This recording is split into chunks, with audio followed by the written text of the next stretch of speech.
بسم اللہ الرحمن الرحیم نحمده ونصلی علی رسوله الکریم اما بعد فاعوذ باللہ من الشیطان الرجیم بسم اللہ الرحمن الرحیم۔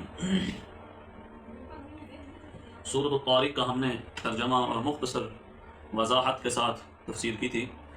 آج اس کی تفسیر کے اندر جو تھوڑی بہت کمی رہی اس کو پورا کرنے کی کوشش کریں گے۔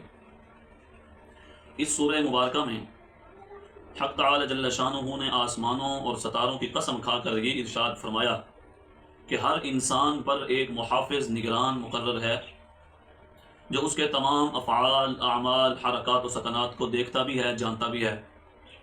اس کا تقاضۂ عقلی یہ ہے کہ انسان اپنے انجام پر غور کرے کہ دنیا میں وہ جو کچھ بھی کر رہا ہے وہ اللہ کے یہاں محفوظ ہے، اور یہ محفوظ رکھنا حساب کے لیے ہے جو قیامت کے دن حساب ہوگا۔ اس لیے کسی وقت آخرت اور قیامت کی فکر سے غافل انسان کو نہیں ہونا چاہیے۔ اس کے بعد اس شبہ کا جواب ہے جو شیطان لوگوں کے دلوں میں ڈالتا ہے کہ مر کر مٹی اور ریزہ ریزہ ہو جانے کے بعد پھر سب اجزاء کا جمع ہونا اور اس میں زندگی کا پیدا ہونا ایک موہوم خیال ہے، ایسا خیال کہ جس کی کوئی حقیقت نہیں۔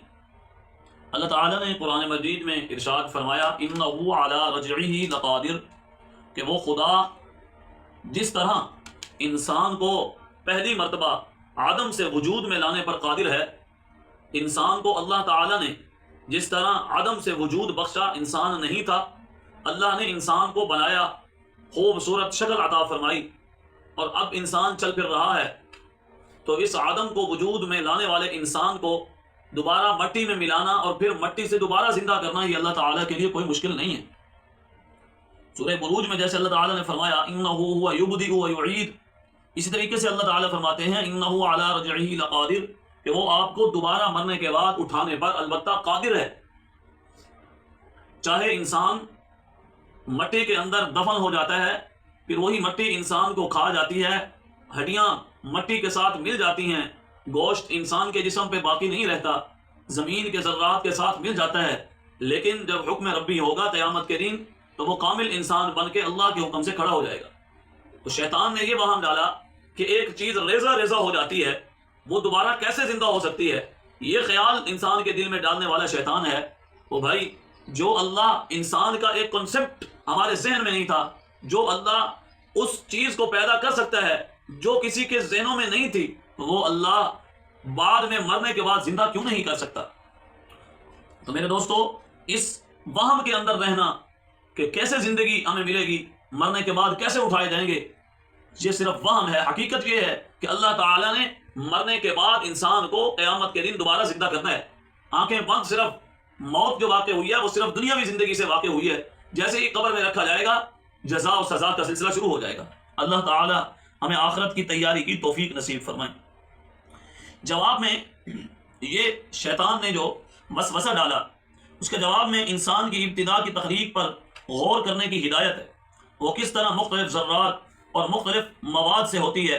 جیسے ابتدائے تخلیق میں دنیا بھر کے مختلف ذرات کو جمع کر کے ایک زندہ سمیع و بصیر انسان اللہ تعالیٰ نے بنایا، اس کو اس پر بھی قدرت ہے، کیوں نہ ہوگی کہ پھر اس کو اسی طرح لوٹا دے۔ اس کے بعد کچھ حال قیامت کا اللہ تعالیٰ نے بیان فرمایا ہے۔